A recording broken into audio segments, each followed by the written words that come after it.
Uh, just 1 minute, just 1 minute. Okay.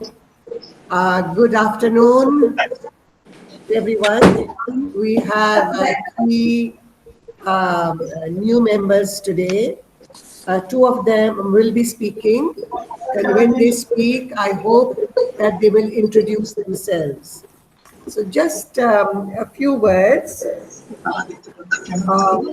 I'm glad that we are discussing Hans Christian Andersen today. Some of his stories, like The Emperor's New Clothes, The Ugly Duckling, have become part of the cultural heritage of people who speak English and have read the stories. Sultana Alam sent an email, which I copied and pasted to all of you. When you discuss the stories, I hope you will consider a point of view. Walt Disney, as you know, has absolutely destroyed the meaning of Andersen's tales. Razia Sultana Khan has also sent a conference paper that she delivered at IUB, and which makes us realize that fairy tales are not just for children.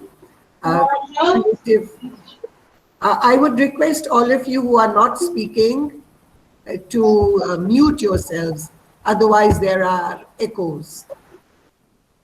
Razia Sultana Khan has shared a conference paper. I hope that some of you had a chance to read it, which tells us that fairy tales are not really just for children. And of course, as Iftikhar will tell us very clearly when he discusses The Emperor's New Clothes, that some of these fairy tales were really addressed to adults. But creative writing teachers,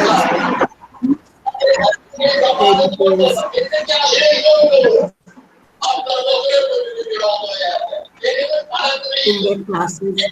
Someone has their microphone on.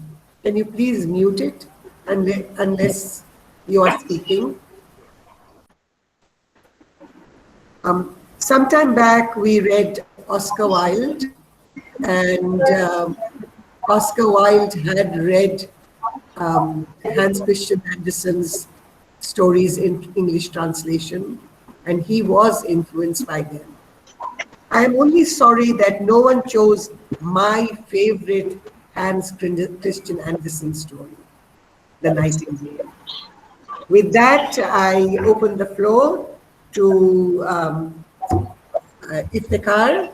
We do have an order, which I sent you all, and I have noted it down, and we will go in this order unless someone is absent.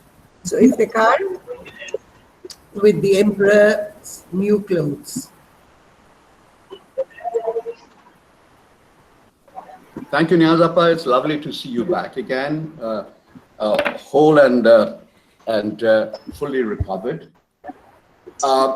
Okay, now fairy tales are designed to amuse, instruct, warn, and enlighten.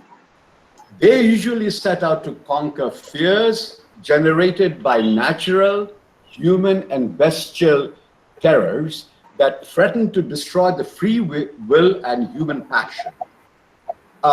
It is by relying on these simple metaphors and familiar settings that Hans Christian Andersen generally constructed his morality tales. Now, these were meant to praise the virtues of the Protestant ethic while giving life to the discourses of the dominated. His stories attacked false pride and the greed of aristocracy. Though there are critics who say that he tended to ignore the same things among the bourgeois classes, many of his narratives sort of underscored the ambivalence about his working class origins and dependence upon patronage of the nobility. While his works show sensitivity to the working class struggle, which those days was called the class struggle, still is. These also reflect a genuine admiration of the Danish upper classes. Now, Europe in the 19th century was undergoing massive religious, political, and intellectual upheavals. Northern Europe, Denmark included, was countering the ultra-conservative influence of the Catholicism of the South. The post-Napoleonic era sealed the indigenous power of the local sovereigns. Now, the Protestant ethic, which was actually the harbinger of the scientific age, championed human endeavor and viewed labor as a more worthwhile worship of the Creator than prayers at the church in the pews of the prosperous. At the same time, Marxist and socialist values were challenging prevalent mores and cheering the downtrodden in what they viewed as class struggle. In this milieu came some in the literary world, Hans Christian Andersen included, were seeking to speak truth to power. And to my mind, this tale is largely about that. Now, in The Emperor's New Clothes, a monarch who is excessively fond of sartorial excellence parades naked in a public procession. He finds himself in this ridiculously embarrassing position because he's seduced by his own greedy and irrational desire to wear the finest attire. Fraudulent entrepreneurs in the form of two cheats who sort of claim to have woven for the emperor, such unique garments that could not be seen by fools and those who are unfit for office or high office. Now, the emperor is also undone because he's surrounded by self-serving office holders, not unlike many of Europe's prevalent bureaucracies those days. Once the swindle is set in motion, the entire community collaborates with the myth of the emperor's clothes. Now, nobody would let it appear that he or she could see nothing. Fearful of losing status and authority, intimidated by the powerful concerns, and unwilling to be seen as a fool, everyone in town, from the highest to the lowest, agreed as to how magnificent the emperor's new clothes were. Now, in this tale, the emperor is corporeally, that physically, and metaphorically exposed as the fool in the story. Now, this while the entrepreneurial swindlers, sycophantic retainers, cowed population go unpunished.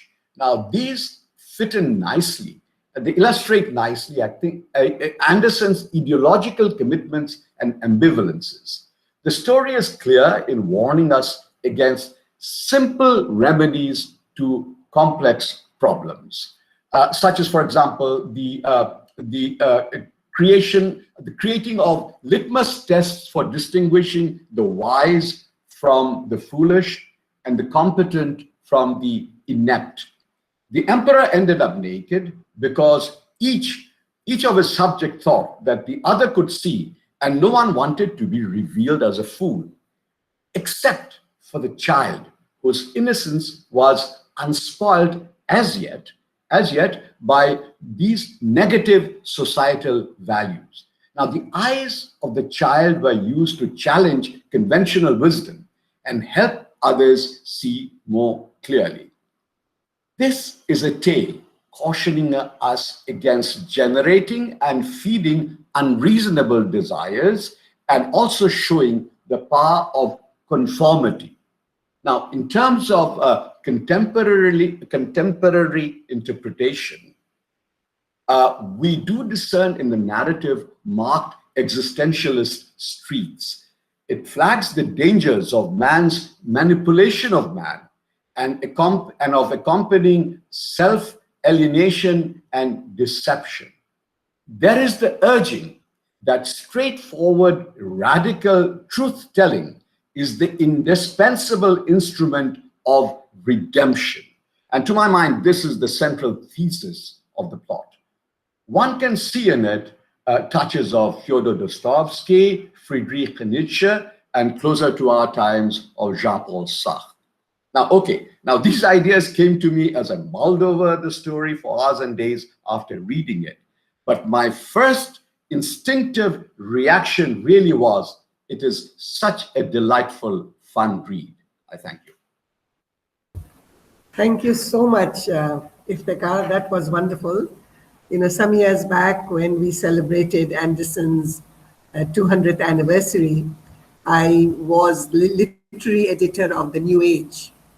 And this was the story that I included on that page on that occasion, because I think it is an allegory for all of us, you know, even today, when we don't have, well, we have a few kings, but we have, but I think it is a beautiful story, and you've explained it beautifully, Iftikhar. Well, we have some lovely choices today, I think. And thank you for keeping to the time. That was very good. And if all of us keep to about, 10, 12 minutes, then everyone will have, time to talk. Is Sanjita here? Yes, madam. Okay, Sanjita. I'm here. I'm sorry, madam, my connection is disrupted. Oh. I cannot open my video. Oh. I'm very sorry about that. But will you be able to speak? Will you be able to? Yes, I will. Okay. Just introduce yourself, Sanjita, in a few lines. And yes, welcome to our group. Thank you, madam. And please go ahead and talk about the teapot. Thank you, Sanjita, for being with us. Thank you, madam. Good afternoon, everyone. I'm Sanjita Hussain. I'm assistant professor at the Department of English, University of Dhaka. First of all, I would like to thank Niaz madam for inviting me to the reading circle today. Thank you, madam, for allowing me to join the circle to discuss and read from one of the stories written by Hans Christian Andersen.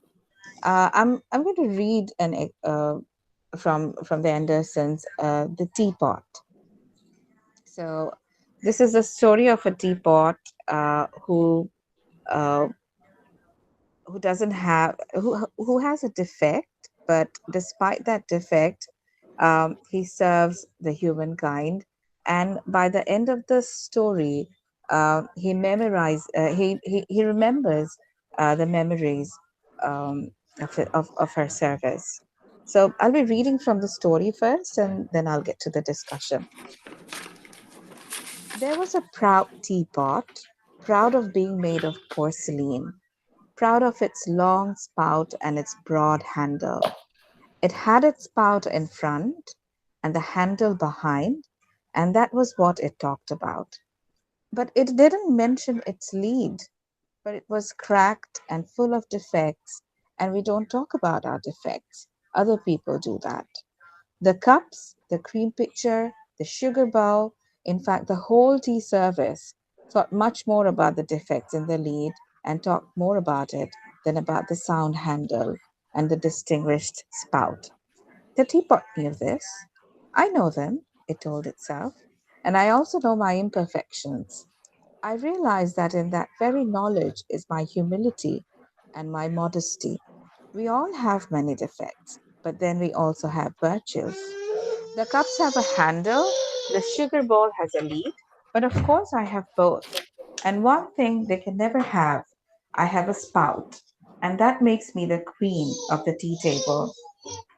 I spread blessings abroad, many thirsty mankind. Inside of me, the Chinese leaves give flavor to boiling, tasteless water. This was the way the teapot talked in its fresh young life. It stood on the table that was prepared for tea, and it was lifted up by the most delicate hand. But that most delicate hand was very awkward. The teapot was dropped, the spout broke off, and the handle broke off. The lid is not worth talking about. Enough has been said about that. The teapot lay in a faint on the floor while the boiling water ran out of it, it was a great shock it got. But the worst thing of all was that the others laughed at it and not at the awkward hand. I'll never be able to forget that, said the teapot.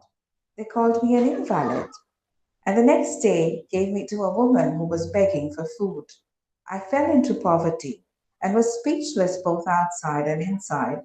Then, as I stood there, my better life began. They put earth in me, and for a teapot, that's the same as being buried. But in that earth, they planted a flower bulb as a substitution for the Chinese leaves, the boiling water, the broken handle and spout. And the bulb lay in the earth inside of me, and it became my heart, my living heart, a thing I never had before. There was life in me. There were power and might. My pulse beat. The bulb put out sprouts. Thoughts and feelings sprang up and burst forth into flower. I saw it. I bore it. And I forgot myself and its beauty. It is a blessing to forget oneself and others. It made me very happy. One day I heard them say the plant deserved a better pot. They broke me in two. That really hurt. And the flowers put into a better pot.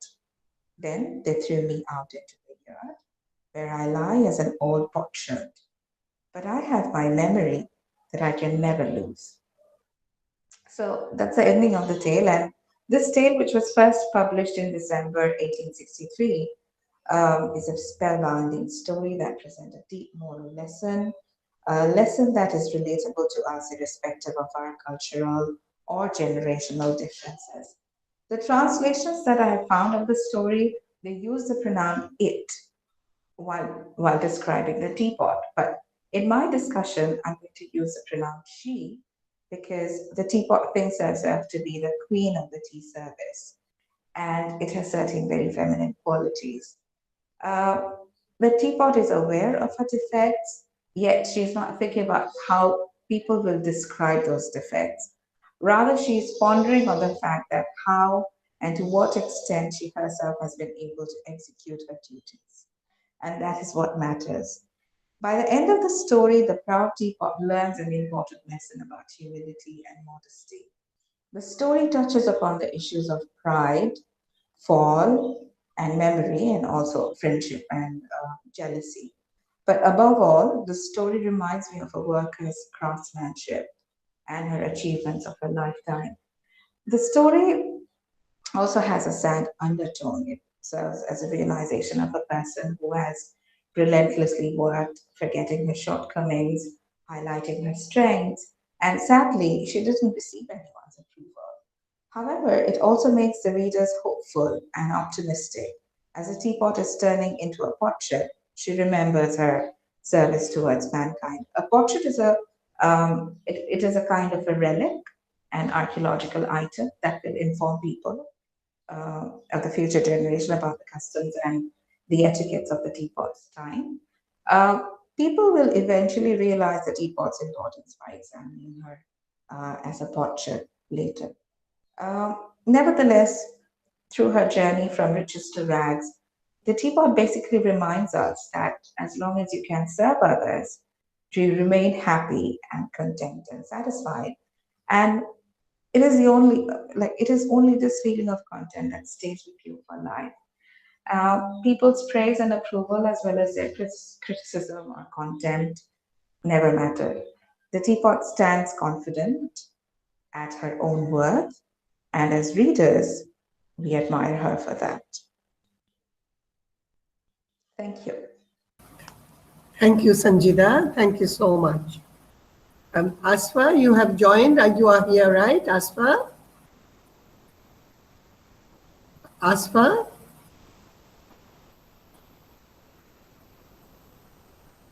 Asfa?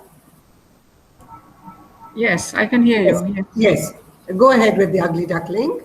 Thank you, Okay. Asma. Okay, thank you very much. Nazama, before I start, I have asked Nilufar Rahman to join in today, okay? And the ugly Thank you very duckling. much. Thank you Okay. very much. Thank you. Okay. The Ugly Duckling is a very sweet story It was written by Hans Christian Andersen in 1844. And there is a kind of a, it has not been established, but they say that he was the illegitimate child of Frederick VIII. It has not been established, but it is said that he is the illegitimate child, and he was very difficult in school. He had a lot of problems because he was teased. He was abused by the children. He was they didn't accept him. So this is a reflection. The Ugly Duckling probably is a reflection of his childhood and of him not being accepted in a certain society. So this is a very simple, short story, very beautifully. Now, another observation I have made, that I've read several of these translations of Ugly Duckling, and each translation differs a little bit from the other. There is a lot of, the main story theme is the same, but the descriptions, maybe the translations, they have translated differently. In some places, there's a description of the farm. In some places, there are no description of the farm. In some stories, it is shorter, some stories longer. So this difference I have found in the translations. It is set in the Danish countryside, very beautiful countryside, and it's about the animals, and the author speaks through the animals. And it is about a duck family, and there's a little ugly duckling which is hatched out of the eggs. And this mother duck who sat on these eggs, actually the other 5 eggs, which were very beautiful, and they were very yellow and fluffy, but this last egg was, she thought, and it was told to her by the others, that it might have tumbled down from a swan's nest. And the mother sat on this nest and hatched it, and she supported this little duckling. She protected the duckling. So over here, the author shows the unconditional love of the mother towards her children. To her, all of the children were equal. All of the ducklings were equal, because she took the duckling along to swim. He couldn't swim. Then he had a very sad time, and he was bitten by his brothers, and he was treated very badly. He was ridiculed, but it moved on, and he was very sad. The little duckling was very sad, and he flew away over the fence and went into to find some kind of solace somewhere else. So he thought he met other friendly geese, but those geese were fired and killed upon by hunters. And even the duck, even the dog, the hunting dog, the hunter's dog, who came in close contact with Ugly Duckling, he also didn't want to eat the Ugly Duckling because the duckling was not nice looking. So that dejected him further. So there's a lot of dejection in not being accepted in an environment. So there's another important theme here is that the theme of the Ugly Duckling is a search for his personal identity. So he was moving from place to place, trying to find an identity for himself. So then he went into a old woman's home, and there was a duck, there was a cat and a hen, and the cat and the hen, they were the master and mistress of the house, and they insisted that he lay eggs and he purr like a cat. But he kept on saying that he was a boy duck, he was a male duck. So he was further dejected. And then he actually went into, so there was a kind of, there's dejections, there's kindness. A very kind farmer actually took him in and kept him till winter came. And then he saw this, earlier he had seen this flock of swans flying over the sky, and he gazed at them. But later on he meets the same flock of swans who come in, and then he looks upon himself when he has grown into the water and sees that he is a lovely, beautiful swan. And he is accepted by these people. He is accepted, so his self-esteem grows. So he has dejection, he has isolation, he has abuse, he is bitten and kicked around. But in the end, he finds that his self-esteem, by having these kind of encounters, like being pushed around by other ducks and animals, he finds a kind of kindness, because there is a kind of tribalism here, because these are the swans and he's a swan, and he's accepted. And he not only flies with them, he leads the flight. And people look upon him into the sky, the children look upon him, and they sort of, appreciate the beauty of these swans. So there is a lot of dejection, acceptance, and the author, actually, it is meant for children. When you read it, you see the beauty of it's very beautifully described in some of them there's no description. But the theme of this story is that, it's trying to find self identity, which he finds in the end, and the unconditional love of the mother duck.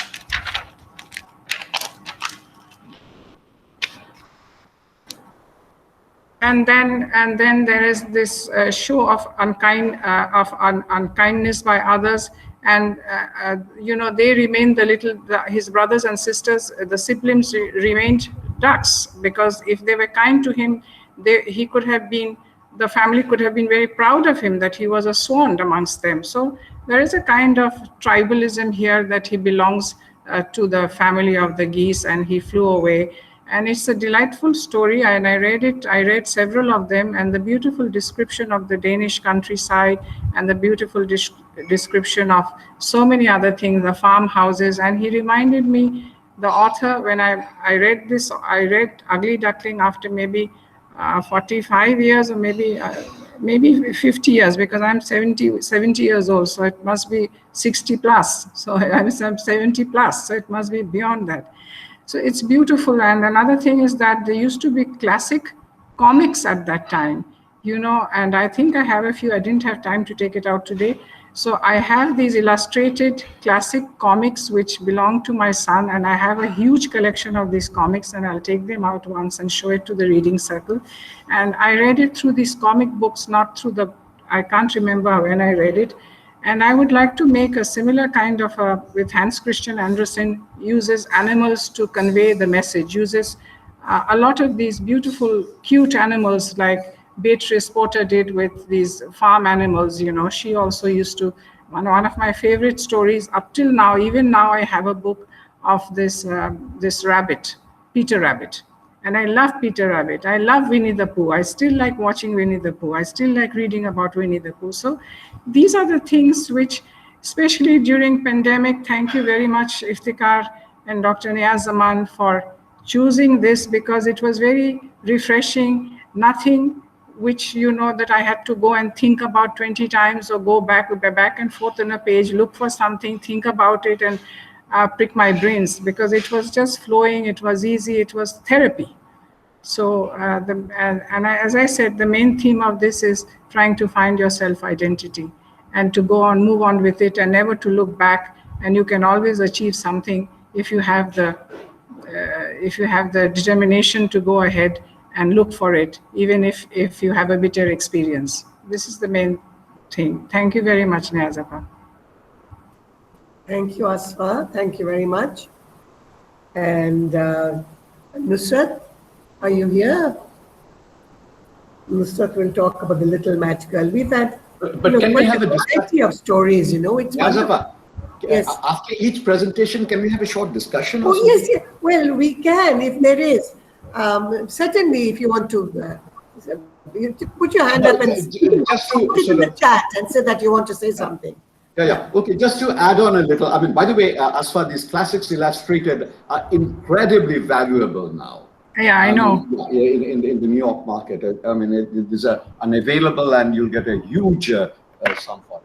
I have the Marvel comics as well. Yeah, lovely. First edition Marvel comics. Yeah, excellent presentation, of course. Now, you see, what if there is a question, of course. Now, the conventional perception is that, you are a spurned outsider, your virtues are ignored by the world, and are accepted when you are transformed into a successful person. But in this story, the protagonist isn't really a duckling in the first place. It has always been a swan. It's also been a swan. And as you say, it's accidentally born of this egg lodged in with the eggs of the ducks. Now, what if it grew up as it really was, a duck, an ugly duck, which would have been normal? So the happy ending in Andersen in the story is a fluke. This is not the general norm. Now the general norm, I mean, even Andersen's norm is the ugly outsider is unacceptable. The world is all about, as you said, tribalism. It's about rejection. The world is about pain. Cheats will manipulate you like the emperor's new clothes. You will not be loved back like the Little Mermaid. The poor will die in misery like the match girl, and the guilty will go unpunished like the Snow Queen. So, is there no redemption? Now, this is where Andersen's thing comes in. I mean, in his middle name, Christian suggests that yes, there is a redemption which lies in the afterlife, in the world beyond, where you will eventually have your rewards and punishment. Now, it is a tad morbid, yes, but it's in consonance with the reader's spiritual beliefs, and which was widely shared at that point in time. So what I'm saying is that there is an extreme religiosity in Andersen which comes through. This is a straightforward story. You're very right, Asfa. But the truth is, the ugly duckling is an ugly duckling, and that's the reality. It's unacceptable. And it's only acceptable if it's a swan. And swans will accept swans, and ducks will accept ducks. There is tribalism in the world, there is pain, and there may be reward in the afterlife if you're good. Always, just you, 1 Fikar. minute, 1 second. Thank you, Fikar. Even 1 second, Nyazappa. Even in today's corporate world, as you are there, you have to not only have the intelligence and be smart, you have to look good outside, exterior, because that also matters today's world. I'm trying. Not you, I mean, in general, I think that it all combines together to survive. It's very important. Yeah, that's true. That's true. Thank you. Very true.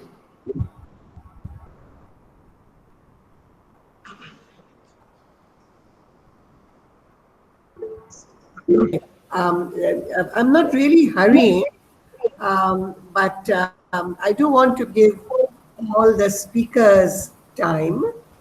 And if you have a question, if you could put it on chat and to any particular speaker, put it on chat, and the speaker can respond to it during the time he or she has, if that is all right with you.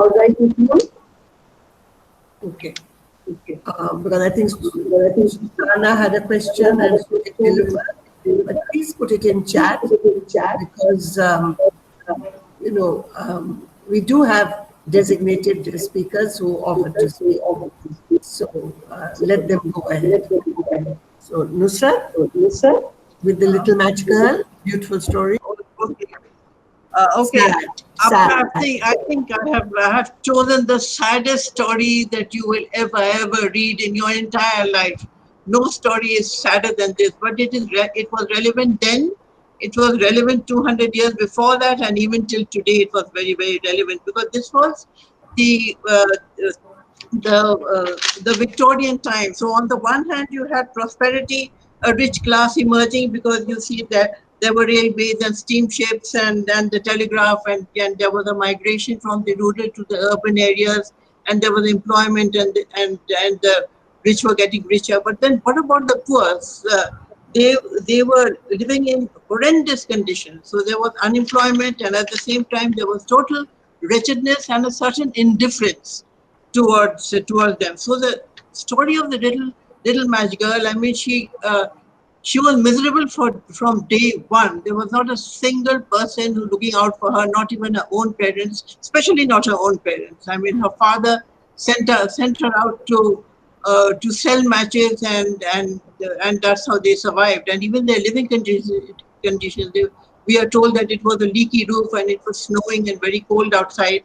Now the author has so much skill that you can literally feel the cold, because when she goes outside with very large slippers, she doesn't have the luxury of having a slipper that fits her. One of them comes off, and a street urchin just takes it and goes away, and there's no one to help her, and she is actually barefoot in the snow. So she's turning.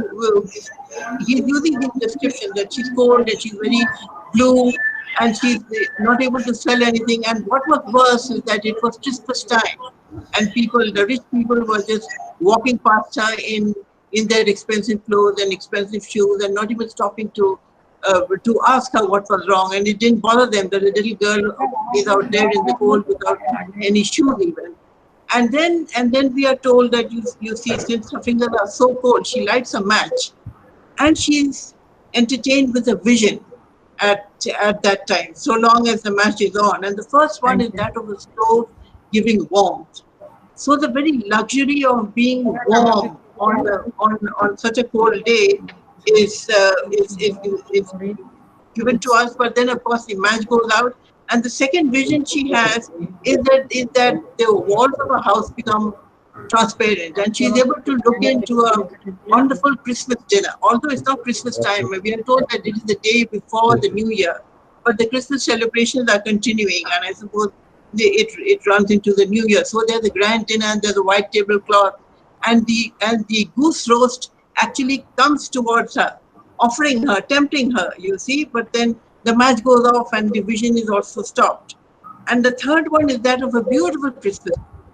So the spirit of Christmas, you see, some of them, the rich people could have these Christmas trees and celebrations, and the tree is also described very beautifully. But then suddenly, all the lights go into the sky, and when she sees the stars in the sky, she sees the falling star, and she says that, oh well, when somebody dies, a star falls like that. And the final vision is that of her grandmother. So by now, she's not at all concerned that she has to sell matches, because if she hold the match, her father will beat her. So you see, we see that finally she just lights all the matches, and her grandmother gives her a warm welcome, and we are given to understand that of course she finds liberation or solace in death. And the following day, her dead body is found, but with a smile on his face, on her face. So here we are told about certain things. I mean, of course, the cruelty of the father. Was it at that time I think even in Charles Dickens stories you will have very strict people in charge of orphanages, very strict parents also. They thought that beating the children was the only way to get them to be disciplined. So Victorian literature is full of the cruelty, and perhaps it's because of the literature that the changes were made. And then we have the role of the grandmother. She was the only one who loved her, but she could do nothing about her son, who was so cruel to his child. And what about the mother? I mean, was she absolutely 100% mute, or she didn't say a single word? Maybe she also was abused by him, with that sort of a person. So these characters is such a simple and short story, but it sort of puts a knife through your heart, that in the insensitivity of people, and despite of the little girl, she never stood a chance, and not for a single day did she have any happiness. So this also, as I said, it was very relevant in the Victorian era, because we have poverty on one side and the rich people on the other side, and then also about his own life, because he himself he was the son of a cobbler. The author was the son of a cobbler, and he did know poverty, and only later on he was able to associate with the rich people, because he was able to sell some of his books. So I think he even went to what was known as a poor school at that time, because unless and until, I think, you have experienced some poverty, you will not be able to write with so much of sincerity as he has done. So I think it's a story that has stayed with us, and most of us have read the story 3 times in our lives, once ourselves, and once to our children, and once now. And we see the significance of the stories now, and of course we would sugarcoat the stories for our children, because we didn't want them to feel that it was really a sad story, and this is it was she never had one single delightful thing happening to her. So we would just make up stories, and then try to put in the word lived happily ever after, lived as in heaven ever after. So that's what we did to our children. But when you think of it today, you still feel sad, and you still feel unhappy about it. So I think it's a very, very good story, very timeless, very relevant in our times, and all of us should be reading it. So I don't So I think basically that's what I've had to say. But if I have more time, then I can respond to what I think Sultana Alam had said something about fairy tales. I think the present day fairy tales are not so much about just witches and ogres and things. You know, they have more of a lesson to give. For example, the very hungry caterpillar. It's about how a larva transforms into a beautiful butterfly. So I suppose the stories are now more about teaching the children things. Telling it as a nice story and also teaching them something. And also the craft of publication is such that you have pictures and things. So the themes have shifted away. Thankfully, it's not just witches and ogres and elves that we are writing about, but it has changed a lot. And I think, but at the same time, I also think I've also read Razia's paper. I also think that these fairy tales with witches and elves are really a way to tell a story. They are very allegorical, and you see, we can't say that, well, we should do away with including those in our stories, because you need to let the imagination go. I mean, look at the Harry Potter series. We can't, if we made a rule that you can't write about witches and sorcery and things, we would have never had that series. And we don't wouldn't like to do without them. But anyway, as a story, I think mine was a very, very sad story. It was redemption in it. That's all I can say about the story. Excuse me. Hello? Hello? Do you, Sultana, just one moment. We do have a little time. We don't have to rush. And Nilüfer has asked, Sultana, you wanted to comment on any one particular story? Yeah. I love Nusrat's presentation. I just have one sentence to clarify. Whose presentation? Sorry? Nusrat. Nusrat, okay. Yes, Nusrat. Hi. It's wonderful the way you covered the material and your perspective on Hans Christian Andersen. To prevent a misunderstanding, for me, when I talk about fairy tales and ogres and things like that, okay, what I'm talking about is that for me, they are used in old folklore not as escapism, but to point out and to signify the basic cruelty, the racism, the classism that exists in society. To me, it is really quite a contradiction that this wonderful, sentimental, cuddly view of children has emerged exactly at the time when the West started to colonize and go in a very big way towards globalization. It seems like just to blind themselves or blind the world to what was happening overseas, they drew more within their own domesticity and poured more sentiment into the family and social relations over there. It's like one was magnified in order to cast away any attention to the other. That's what I'm talking about. When we talk about cruel stepmothers and things like that, I'm talking about social realism, not escapism. And to me, it is somewhat still surprising that Hans Christian Andersen is a successful children's author in the West, despite the fact that he does dwell on this. He makes fun of the king who goes around naked and considers himself well dressed, etc., etc. I think he's politically very sharp and very brave. And to go back to Iftikhar's statement earlier, I think there's also a new theme for me in Andersen. He talks about redemption. The story about the swan is teaching you how to overcome the classism, the racism that you have encountered. Okay. And it is more than just looking at how society compartmentalizes and marginalizes people. Thank you so much, Nusrat. I really appreciate your comments. Thank you. Thank you, Sultana. Asfa, there are some questions from Nilüfer. Do you want to answer them, and then we can proceed to I Tazeen. can't see myself. I can't see myself. Can you see the chat? Can you see the chat on the side? Okay. Can't see it. You can't see the chat. No. Madam, can I read it out? Yes, read it out. Introduce so yourself, Nilüfer, because this is the first time you're here. Okay, Assalamu alaikum everyone. I'm Niloufar Rahman.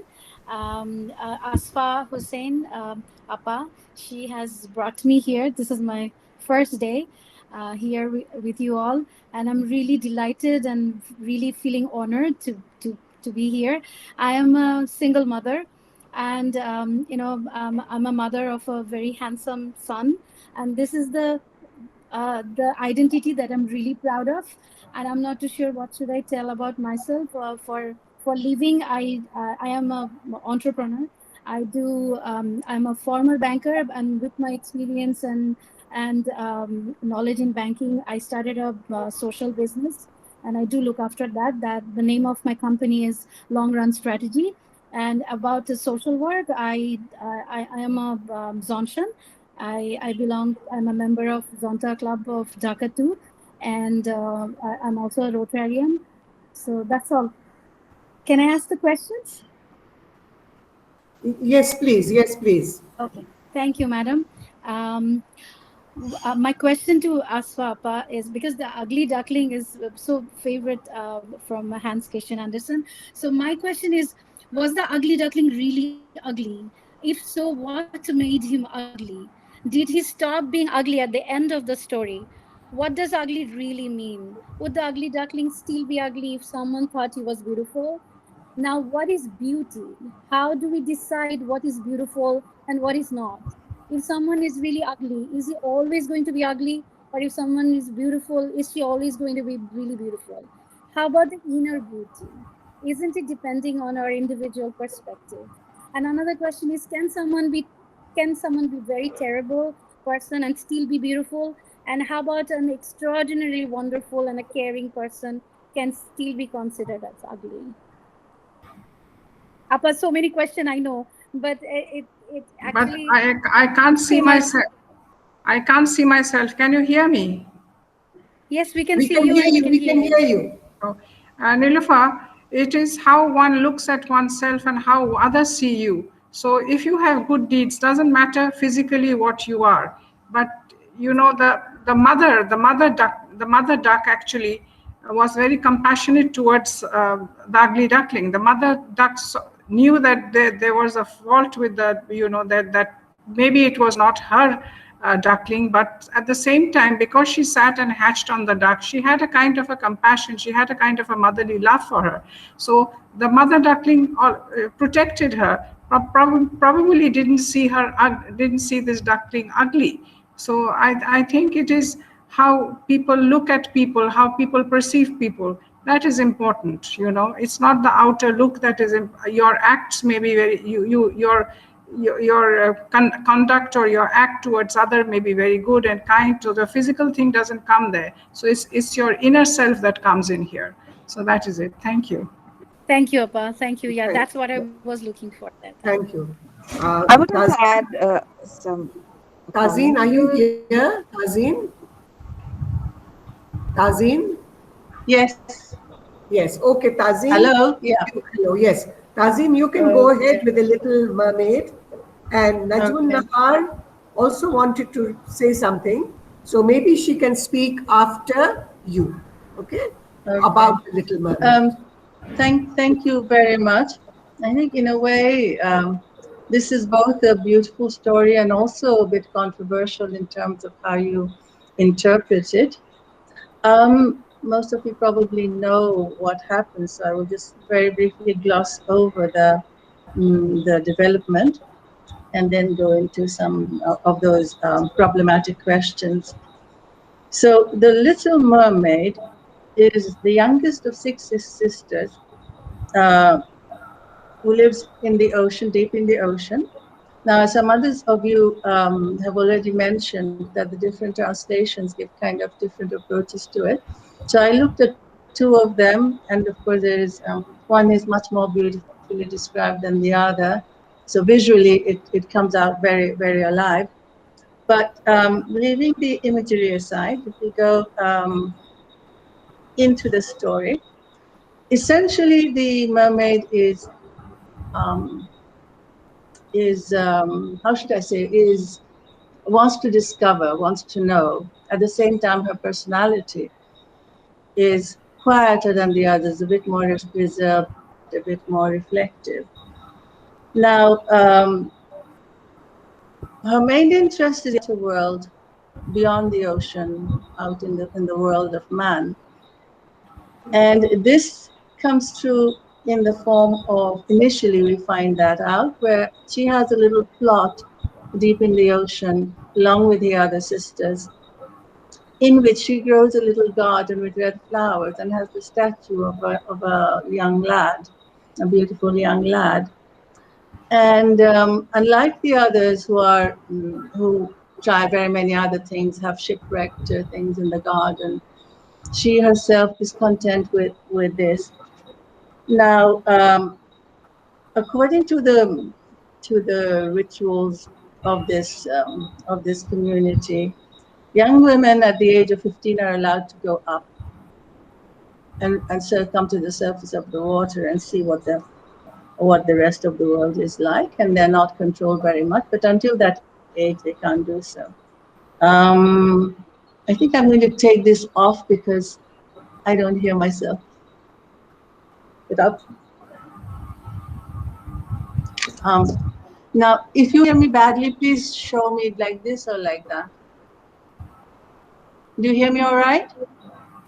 You're fine. Okay. You're fine. Good. So anyway, so she then, her turn comes quite late because she's the youngest of six.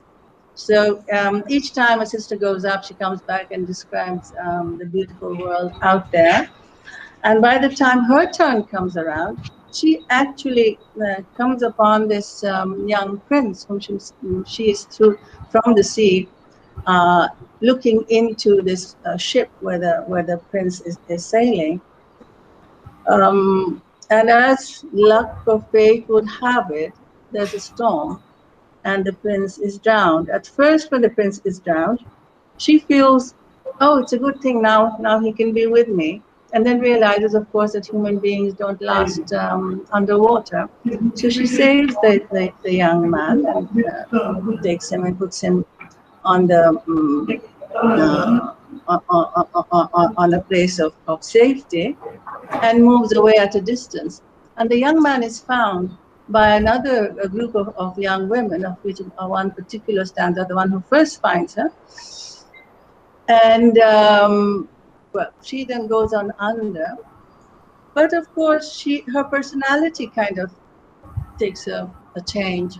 She becomes more pensive, more distant, well, she's in love. And the sisters, eventually she can't keep it to herself and confides to one of her sisters, and the word gets around. And eventually, another mermaid manages to locate or knows where this young man comes from. And the mermaid and the sisters, they go on up, find the place, and then she goes there now and then, hoping to glimpse this young man, whom she does for a while. But of course, she is only looking at him from a distance, does not try to establish any communication. There is obviously kind of a fear, perhaps. However, her wish to go on up becomes more and more dominant. She wants to become human, as it were. So certain lines obviously are crossed, wanting to change over and move on from one world to another. And she makes almost like a Faustian kind of an agreement, if you like, with the sea witch, where she gives up her voice and agrees to go through tremendous pain in order to be able to go and be with this young man. So she sings beautifully. her voice is what captivates people, and she's also very beautiful. But then now, coming to this arrangement with the witch, who takes away her voice and says, you take this potion when you land on soil, your fishtail will disappear and you'll have two legs, but then it will be very painful for you when you walk, or even for you to do anything. It will be like you are walking on knife. And she agrees to that. One almost wonders whether it is too impulsive or not. At the same time, we do see, if we reflect back, that she's always had this outward looking attitude compared to her sisters. You might call it wanderlust, or you might call it something else. But in a way, it's probably much more serious than that. And also, one wonders whether she thinks through the consequences of her actions or not. But she takes this boldly. Um, Now, what happens, of course, is that she meets. Okay, so she is then found by the prince and taken in. She is beautiful. When he asks her where she's from, she cannot say. So, so there is not a next point that develops in the relationship, except that he treats her like a child, beautiful child. She's pampered, she's dressed well, she dances, she's somebody who decorates the court, but doesn't play any significant role in the life of the young prince, except that she is allowed to accompany him when he's moving about from place to place. Um, and she finds out in the course of her being with the prince, that the prince is in love with the young woman who he thinks saved him when he was drowning, and he thinks it was the girl who actually found him on shore, and that this mermaid, or this girl whose name is we are not told, the Little Mermaid, seems to resemble that girl whom he had seen, but it's not the same person. Now, in the meantime, he says clearly that that's the one he would want to marry, and that's the one he's in love with. Um, so the Little Mermaid knows that she has not won the prince's heart. Now, there's something else you need to know here, which is the price at which she made this agreement with the witch goes beyond that of losing experiencing pain and losing her voice. There is the threat of losing her life, because if she fails to win the heart of the prince totally and completely, whereby he marries her, she would then become foam in the sea. She would dissolve into foam and her life the morning after he should marry somebody else, right? So that fear then begins to loom large on her mind and in her thinking. In the meantime, of course, her sisters, who have by now located where she is and what she's doing, are very concerned. On the right, so they keep an eye on her, and now eventually it's time for the prince to marry, and the family has found a match for him. So he has to go and meet this young woman, and he takes along the Little Mermaid with him. It turns out that that princess is the same who had found him on the beach, or on the coast side, after he had been delivered there by the mermaid, right? So the prince is overjoyed. He thinks he has met his love, and they're going to get married and so on. And at this time, then it becomes if you like, traumatic at one level for the mermaid, but at the same time, she keeps up a pretense of being happy, of being, of dancing, of doing things as she always did, all the time thinking, oh, I'm going to die tomorrow, or I'm going to die, very shortly. So at this point, in the early morning after the wedding, the sisters find her and bring to her a knife and says, and they have lost their hair, so they traded their hair for this knife, and this knife she is supposed to use to kill the prince and let the blood of the prince drop on her legs so that the two legs become a tail again, and she can join them in the sea. And she contemplates this for a moment. She goes into where the prince is sleeping with his wife, with his new bride, but cannot bring herself to take his life. And instead, she throws the knife into the water, and herself jumps into the water and becomes foam. Right now, I think at some early version of Andersen's story, this is where it had stopped. But then he developed it further, and so the Little Mermaid then finds herself rising, as it were. And I want to read you a little piece because it's really quite beautiful. Although let's see. Um, okay. So she finds herself becoming, as it were, they call it daughter of the air. So this joins a kind of a spirit world. And the story here is that she wanted two things apart from the prince. She wanted an eternal soul, a soul that would never die. Right. This is where I suppose I was thinking of the Faustian connection. Why does she want this soul? Because only humans have soul, and somehow, of course, in the narration of things or the hierarchy of things, humans are placed above everybody else. And they are the ones who have this eternal soul. And the mermaids and the mer people, they die after about 300 years or so, and then become nothing. So she was attracted by that thing. And now she becomes one of these daughters of the air. And why does that happen? Because, as they say, that she had sacrificed, she has suffered, she has tried to, and she did not kill the prince and so on and so forth. It's almost like a kind of a reward, the possibility of achieving that other goal of moving toward having an eternal soul. Because now becoming a daughter of the air means she gets some more time of another possibly 300 years, within which she could do good deeds for humanity, bringing good breeze to the north and the south and the east and the west and whatever. And then through that earn the possibility of having an immortal soul. So this is roughly the theme, and controversial issues come around, well, the fact of, why this kind of an ending, right? I think the point of redemption has been brought up for some of you.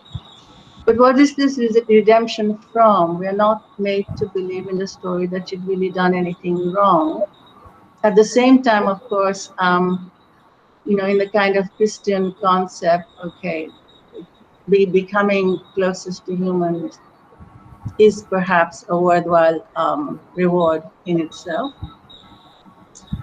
But the other well, okay, a whole lot of questions are raised about it. The fact that they have to, if they come across the daughters of their, if they come across children who have been naughty and so on, who have made their made the daughters of the air cry, then they would lose a day in how the length of time is counted. So they would have to work an extra day, perhaps. And in certain other countries, they lose a year. Or if they cross a room where there's a child and the child is happy and the parents are happy and they smile, they would gain a year, which means that that they could be free of this life earlier. So there are questions about why this kind of an ending has been given, what kind of the link is. For me, some of the questions would be, why does she make this huge, why did she take this huge risk? I mentioned, okay, Wanderlust, wanting we are all, how should I say, attracted, I suppose, by the mysterious unknown. You know, it does happen, or at the first of flush love, the mystery of what lies behind the person or behind whatever the person represents, particularly if they are from foreign lands. You know, don't know much about what is behind them, their families, their home. So there can be a tremendous attraction for that sort of knowledge, that sort of experience. But then the question arises, how do you adjust in such lands with which you have had no contact? I think the fact that she has to give up her voice is an allegory of the fact that when you are in a foreign land where you do not know the language, you might as well be deaf and dumb because no one understands you. You don't understand anybody. When I just to give a slight personal aside, we went to Poland at some point with our parents. And as young people, when you're out there, it's a very difficult and very different language. Not a word you could understand. I mean, you would be a deaf and dumb person because you do not understand the word anybody is saying. So one can think about that as a kind of okay. And the other is, why is it so painful? Again, in a foreign land, to strike out on your own, to stand up on your own, is a very painful process. You know, it can cut. You can, we know, okay, if we think about migrant laborers, or we think about people who try to strike it out in a new place. So those could be certain things one can think about. And then, of course, we can think about what the themes are of this. There are various kind of explanations of it. One is that of unrequited love, and that somehow it reflects Andersen's own experience of unrequited love. He was interested in one of his friends called Evan Collin or something, or Ever Collin, who rejects him and goes and marries a woman. And apparently he has had that sort of experience before as well. So there is that aspect. Some other explanation, if one thinks about what is the moral of it, one suggestion is that you should keep to your place in life and don't overreach. One may not quite agree with that. The other is, if you want something, you have to sacrifice for it. Tazeen, we have to. And sorry, am I not hearing? No. I can hear you well, but you have taken a lot of time. So if you could wrap up in another 2 minutes, then okay, sure. Because also today's Ramzan, so we have to finish. Yeah. So okay, so if we come to the other issue that was coming up there, is what are fairy tales? Where I suggested they are cautionary tales. They give us advice. They give us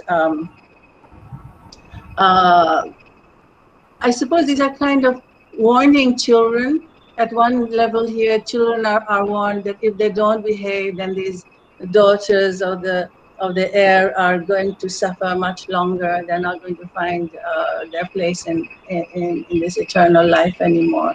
So that's one way of controlling children. And the other is, of course, for other young women thinking of doing what the Little Mermaid did, to think through twice. Is that a good decision to make? Thank you very much. Sorry, Tazeen, that I had to. No, that's okay. And of course, the Little Mermaid has been immortalized in this. That's right, in Denmark. Yes. Thank you so much, Tazeen. And Najmun Nahar, she has joined us today for the first time. If you could just introduce yourself very quickly and comment on the story. Don't repeat what Tazeen has said. Please add some new perspectives. And we do have 2 other speakers, so we have to keep that in mind. Najmun? Good afternoon, everyone. I'm so delighted to be here. This is Najmun Nahar. I work at International Hope School. and for last 22 years. I'm so delighted. Just extend my thanks to Niyaz Appa for letting me be here. I feel so delighted and honored to be here. It's really I hope that it will be a nice platform for me to learn and to share with. So that's all from me. And about the book, yeah, well, she explained it very well, wonderfully well, and all the discussions are wonderful today. But what I would like to say that, yeah, the thing is, the message conveyed here is brilliant. Like, love cannot be forced, and we cannot make anyone love. And if it happens, it happens. If it doesn't happen, it doesn't happen. That's the fact, and we have to accept and live with that. So, ma'am, I won't say anything more today. Rather, I'd love to hear all. Thank you, madam. Thank you, Najmun. Thank you for that. Yes, the Tazin has, of course, told us the story and talked about it at length. Also, how the story perhaps reflects, Andersen's own unrequited love for a woman as well as for a number of men. Shireen, are you there? Shireen, you wanted to Thank talk you. about? Yes, Yes, I wanted to go ahead. talk. First of all, I'd like to thank you and Dr. Iftikhar for selecting Hans Christian Andersen, because in these times of stressful times, it's been wonderful. We sort of escaped. It's been a lot lighter than the other books we've read, particularly the last one on Ethiopia. So coming on to the little two little Ida's flowers, it's a beautiful story. Somewhat unlike the other ones, it's a beautiful story where the young child, a little Ida, is taught how to deal with death and with seasonal change through the short life of flowers. Hans Christian Andersen is present in the story as the student. It's not hidden. He's present in the story as the student who tells a tale of dancing flowers to Ida, who in real life was the daughter of the Danish poet J.M. Thiel, and he was a friend of Hans Christian Andersen. The story is brief. It is close to the end of the Danish summer, and Ida asks the student why her flowers are quite dead when yesterday they were so alive. She is very fond of the student because he tells her the most wonderful stories and gives the most elaborate explanations to the simplest of things. The student replies that the flowers, he doesn't say the flowers are dying. He says this, he explains that the flowers are tired from dancing at the party they attended the previous night. The little girl doesn't accept it. She's very skeptical and she has a lot of questions. Can the flowers dance? And the answer is, of course, when it is dark and everybody is asleep, they jump about merrily and have a ball almost every night. Where do the beautiful flowers dance? In the king's castle. But I was out there with my mother yesterday. There was not a single flower left. Well, that's because the king was out of town and the flowers had moved inside the castle. But doesn't anyone hurt the flowers for dancing in the king's castle? No one knows anything about it. When the flowers hear the castle steward rattling the keys, they hide behind the curtains. And this is interesting. Can the flowers from the botanical gardens go to these balls? Because obviously the flowers in the botanical gardens don't die. Oh, maybe they know nothing about it. But when you go to visit the botany professor, you can tell one of the flowers, and that flower will tell all the others, and they will all fly to the castle. And when the professor goes to visit the garden, he will see that all the flowers have gone. Can the flowers speak? Oh, yes, they speak to the sign. Can flowers fly? Oh, yes, they fly through the air.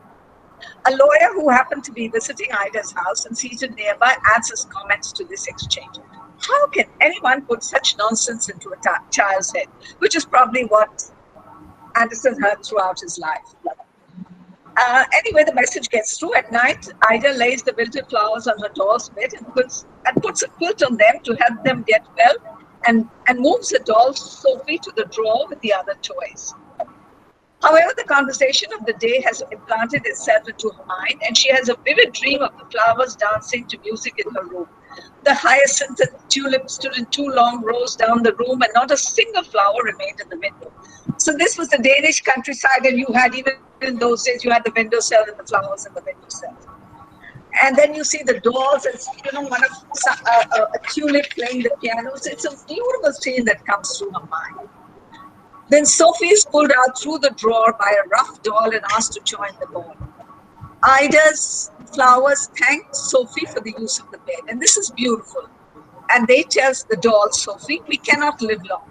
Tomorrow we shall be quite dead, and you must tell little Ida to bury us in the garden near the grave of the canary. And we shall wake up in the summer and be more beautiful than ever. And this is the essence of the story. In the morning, Ida rebuked Sophie for forgetting to give her the message, but puts the sick cut flowers into a beautiful box painted with pictures and birds as their cover. When her cousins, the two boys, come to visit, they bury the flowers with the boys carrying their crossbows, and they give a fantastic send-off to the bird by firing the arrows. What I found interesting about the story was not what was said and what was unsaid. And there's so many things that you pick up. I mean, was there a death in the family? Was it the reason the lawyer was there? There's a little girl puts the quilt on the dead, drying flowers, and she says, get well soon.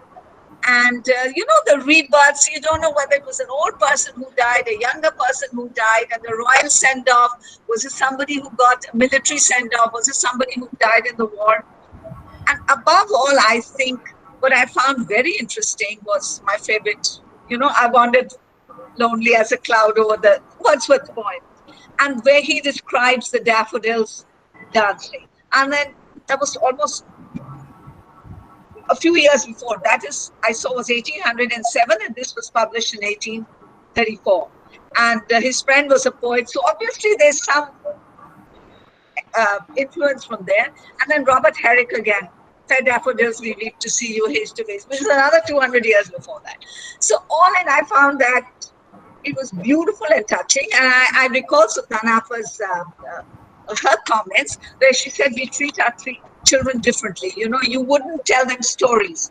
But I think with death, and was particularly young death or a short life, how this was explained was in a sense really beautiful. And I wouldn't say we have changed in that concept. I would say we would still tell our children that all living things have to die and come back. So thank you once again for everybody listening in, for everybody being here. And thank you, Dr. Zaman, and thank you, Dr. Fikar, for choosing Hans Christian Andersen. Actually, I didn't choose Hans Christian Andersen. It was, I think, Iftikhar and Tanveer who from the beginning. Oh, okay. Yes. I just gave in to them. Neither did I. But just what I think it was a bit like Rousseau's general will that it emerged. Okay. Be a politician now. Let me just say that came about. I just wanted to say that this dialogue between the student and the little girl is so delightful.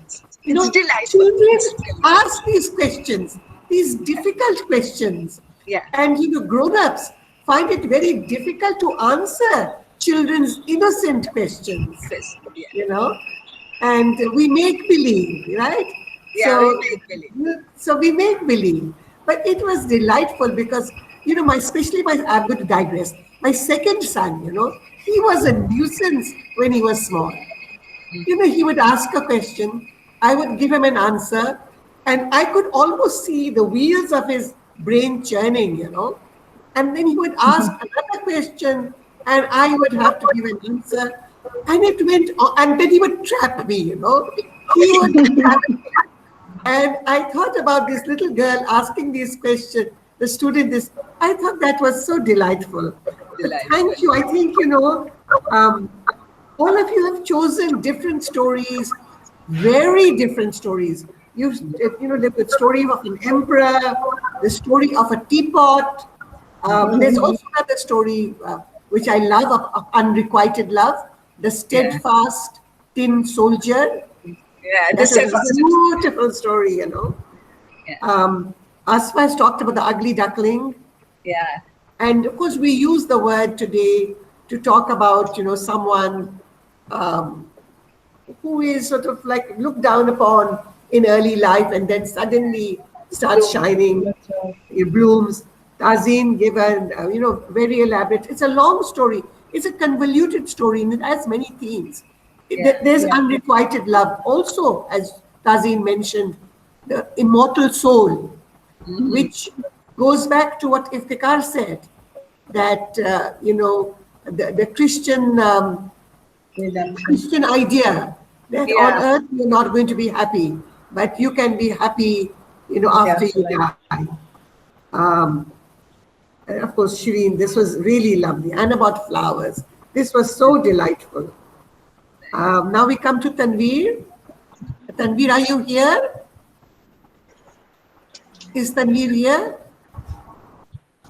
He was. Yes, I am. Tanveer? Yes. It's time for you to speak, Tanveer. Okay. You don't have to prepare iftar, do you, Tanveer? Do you have to go and rush and prepare iftar? Well said. Okay, we have time. Okay, Tanveer. All right. Of all the stories discussed today, mine is the most, shall I say, morbid, horrible story. Well, the name, The Wicked Prince, does not say it all as to how wicked a prince can be, or how absolute power can corrupt absolutely. And this is not a fairy tale. This is not, in my opinion, not only for children. This is for real adults who face despotism in this world as a political story, as a reminder that how power can make you think that you can take on God as well. So here is this prince who is I'm sorry, something is moving somewhere, not me. Who is so horrible that he is waging war upon all other kings and the kingdoms around him, and he's taking away their riches and piling up his riches all the time, and becomes richer and richer. Apart from being rich, he is also cruel. So cruel that he tortures villages and his soldiers trample upon cornfields, and um, a totally sadistic approach is there, is shown. The prince hordes and his armies are shown as sadistic, and he takes pleasure from building superb palaces and collecting everybody's jewelry and gold and hoarding it. And none of his soldiers or he himself ever listened to these groans and supplications of the suffering people. Possibly he was blinded to the sufferings of other people. He thought only about himself and how great a person he is, how big an ego he has. Only at one stage, when he says that he will take on God, there is one line that the priest said, "Prince, you are great, but God is greater. We dare not obey your orders."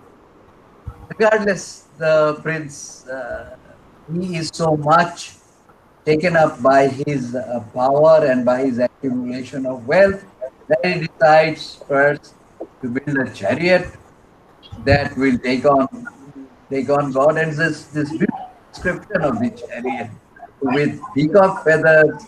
And as we know, peacock feathers have nice eyes on them, but each of these eyes are really a gun emplacement.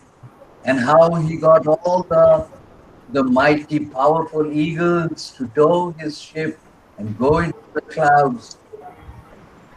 Notwithstanding, he takes on God, and he says that he will fight God and he will conquer God. So as he goes up and the eagles fly higher and higher, God sent forth only one of his angels. We read in the story that the angel vanquishes the king, but there are so many guns fired at the angel but only one drop of blood from the angel's white wings fall onto the king's ship, and this creates havoc on the ship. The ship starts hurtling back towards the earth at terrible speed, and the mighty wings of the eagles cannot compete. And the prince falls back to earth, and his chariot or his warship is tangled in the tree's branches. Again, he regroups himself, and he says he takes with him all the other army and they build more ship, and he makes a huge armada, and he again proceeds against God. Now, this is the end of the story where they wage war against God, and God sends forth a swarm of gnats, and they bother the prince, and he says he needs a covering so that the gnats cannot sting him. So he gets himself a covering, but one of the gnats finds its way inside his clothes and stings him in the ear, and that causes a terrible buzz, and ultimately that kills him. Beg your pardon, before that kills him, he flings away all his clothes, and he comes down to earth, and he dances and prances naked before his people. And the soldiers are amazed. And how only they could mock at the mad prince who had started out to conquer God and was himself, I read, conquered by a single little gnat. Okay, this is a story, a dark story, but it shows that pride hath its fall, I suppose, something like that. And there are many, what shall we say, allegories that people who think so highly about themselves can be brought down by a very small animal, or by a very small incident, or by a very insignificant person. So I wouldn't call this one a fairy tale.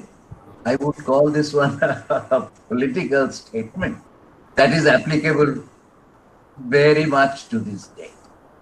Thank you very much for listening in. My pleasure. It's strange, you know. The reason I put Tanveer at the end was because you just told me yesterday that you would like to speak either on another story or this one. But I thought that it was a good ending because we began with the emperor's new clothes, and we end with the wicked prince. Is it the wicked prince? We end with the wicked prince, and they're in a way similar because the wicked prince is very powerful, and Andersen imagines an air force when there were no planes. That is really interesting.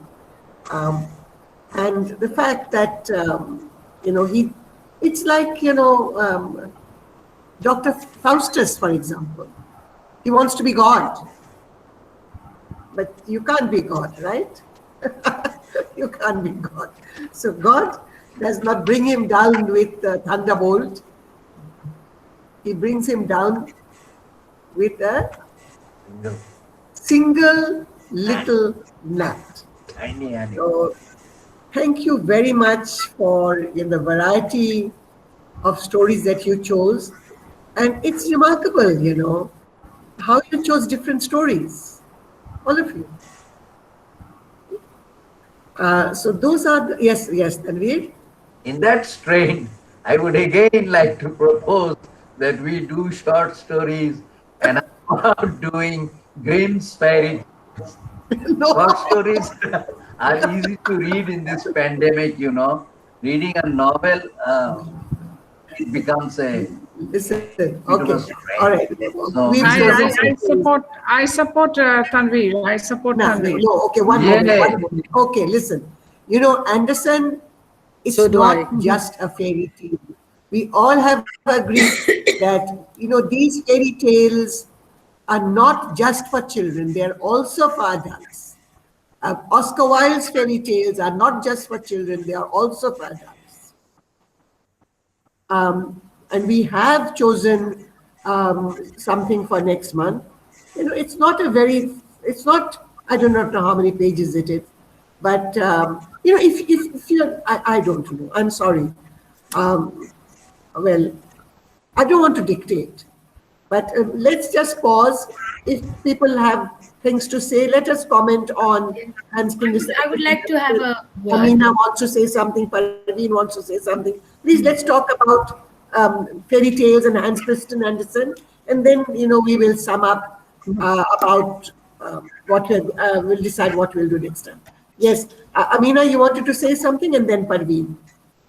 No, I'm fine. I'm fine. Yeah, Zapa, I would like to say. Parveen wanted to say something. Yes, So let us say something. Yes, Yes. thank you very much. I really enjoyed this session with such a mosaic of tales. But somehow I've read all this, as Shireen has said, so many years ago, or was it Asfa, maybe 50, 60 years ago. But it brings so many memories back. And those tales they all had morals. And I think I remember, you know, this, what Iftikhar has said, that underlying it all is this whole Christian Victorian ethics that you know, ties it all together. That you know, be happy with what you are. With don't, you know, the status quo is maintained. The ugly duckling, and what really do we mean by ugly? I mean, ugly is a word which is not spoken of now. We don't call anything ugly anymore. What is ugly to some is not ugly; it's beautiful to others. So this effort that you know, when is the duckling appreciated? When he becomes a swan. It almost makes me, you know, think of those ads, Fair and Lovely, that when you're yourself, then you're not appreciated, but when you transform yourself to something else, then you're appreciated. Of course, here this duckling was always a swan, so he goes back to you know, what he originally was. This ugliness, ugly face was just a phase. Then again, the little match girl, happiness is achieved when she dies.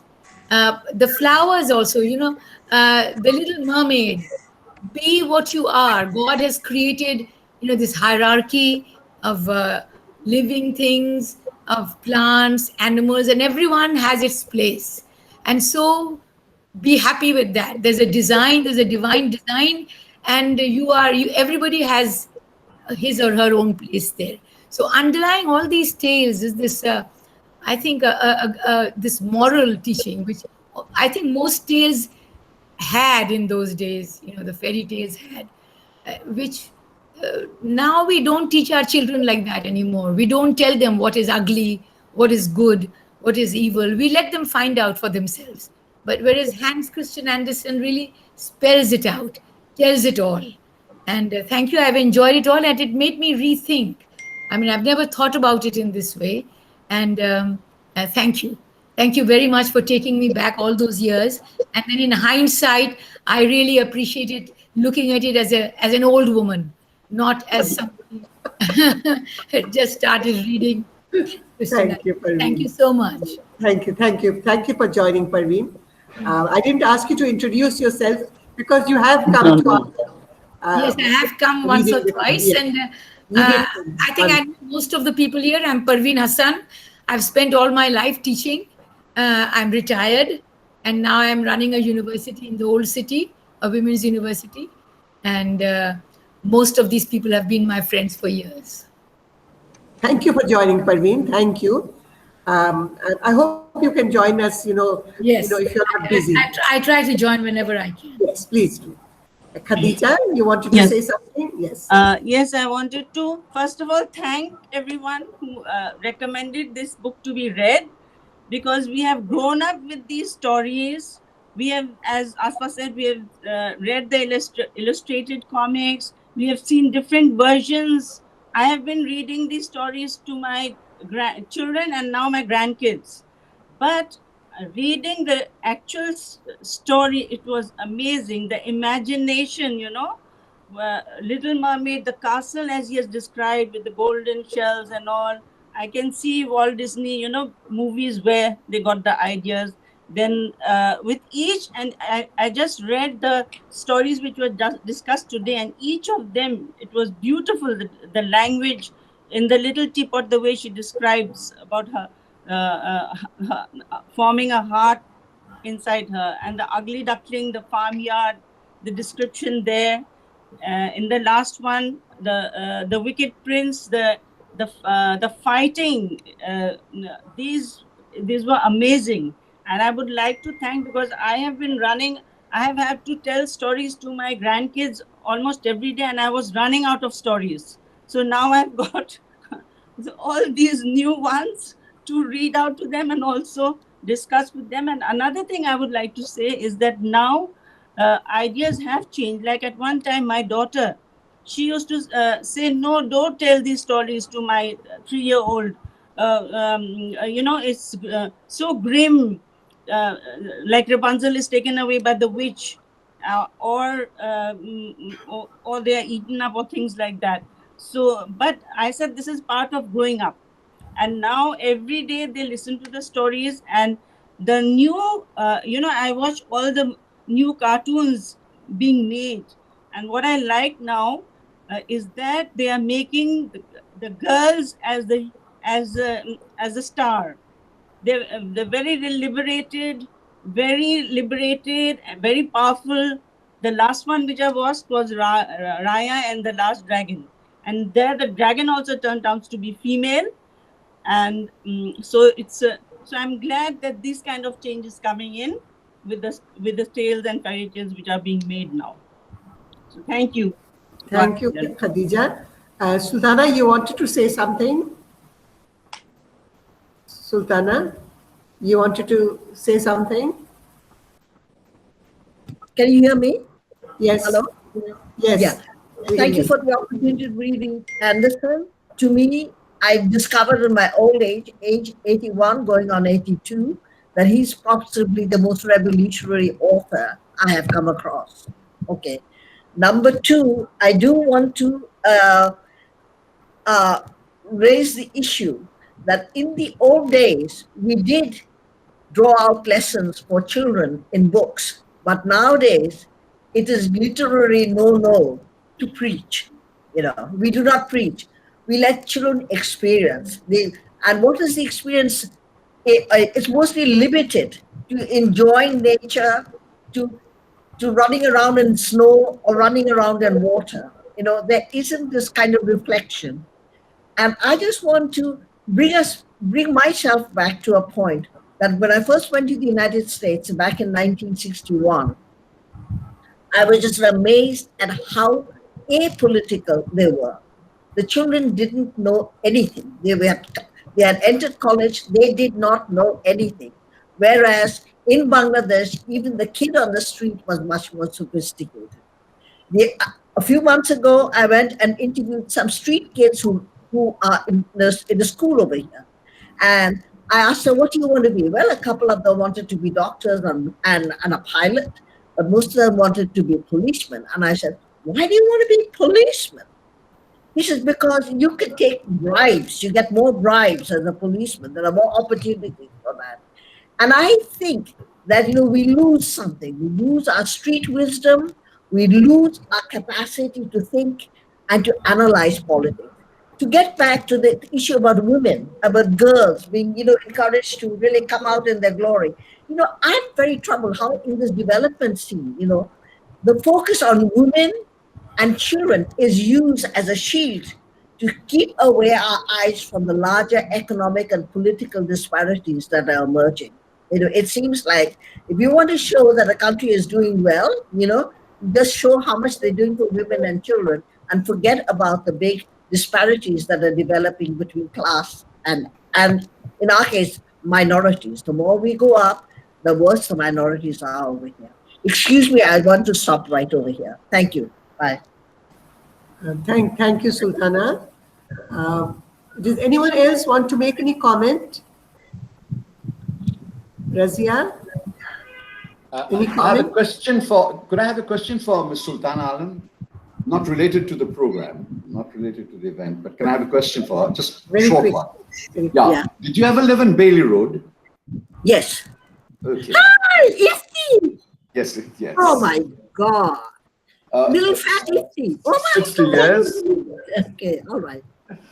We must Okay. meet. Lovely, lovely. It was lovely seeing you again. Okay. Absolutely. All right. I'll catch you through Nias. Thank you. Okay. And anyone else would like to say anything? Madam, you spoke about the Nightingale, the story, your favorite one.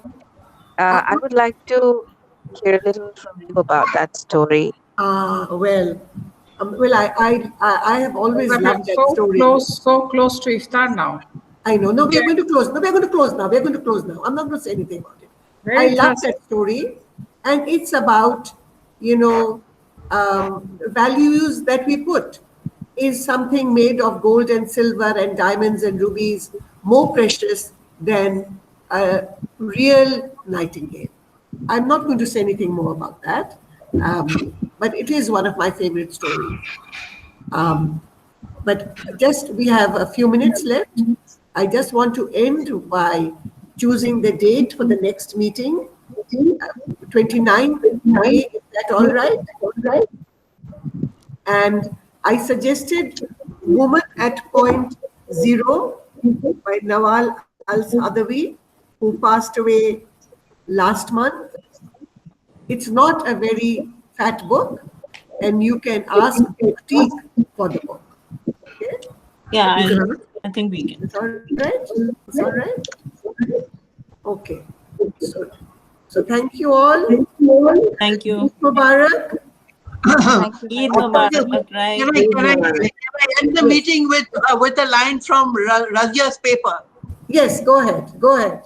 Okay. In Razia's paper, she has written that Einstein was asked that what should children be given to read, especially if they want to become great scientists. And Einstein says. So thanks for that information, Razia. Right. Would you? Yes. Very interesting. Okay, then. Thank you very much, everyone. Yeah, Zappa, you're looking very nice with the new Goodbye. hairstyle. This is an old hairstyle, Okay. which I had when my sons were small. But it's new. It's looking nice. For all of you here. Thank you very much. I wanted to say something. Yeah, why didn't you say it? Sure. We're closing the meeting, Shahrukh. Bolo. Chat kore. Bolo. You're mute. Shahrukh. We can't Or mute. Or mute. Mute. Shahrukh, we can't hear you. Is it okay? Yeah. Now we can hear you. Can you hear me? Yes. Okay. Each time, in each period of your life, if you read Hans Christian Andersen's stories, it has a different meaning every time. That's what I want to say. That's how he's so eternal. No, that's quite right. Like Asfa said, she read them 60 years ago. Someone else mentioned, and you know, when you read them when you're a child, or you're told them when you're a child, you read them very differently, you know? Yeah. You know, when we're looking at and them. And now we see the moral. Not just the moral, but all the other, the layers in the story, the complexities in the story, you know? And as someone said, that was it to maintain the status quo, you know? Was it to maintain the status quo? And I should not say this, but you know, Nazrul's poem Bidrohi talks about him fighting against God. Right? Yes. And he did not believe in maintaining the status quo, so he could say it. Okay, so Khuda Hafiz, everyone. Stay safe. Eid Mubarak. Please stay safe. COVID is around. Hi, Razia. Just you didn't say a word. I'm glad someone voted you. Yeah. Speak. Yes. Unmute yourself, Razia. Yeah, I'm And unmuted. speak. I have. Can you hear me? Yes. Yeah. So I was just going to add to what Shahrukh said, that, it's not just Christian Andersen, it's any book. What you read when you were 20 years old, you read the same book after 20 years, 5 years, 10 years, you're a different person. So you take something else from it. I've had that experience. Any book I read 30 years later, is something else which I did not understand. So it's like, wow, how did I miss that? Because you develop, you move on. You're not the same person. So that's what I wanted to say. Thank you.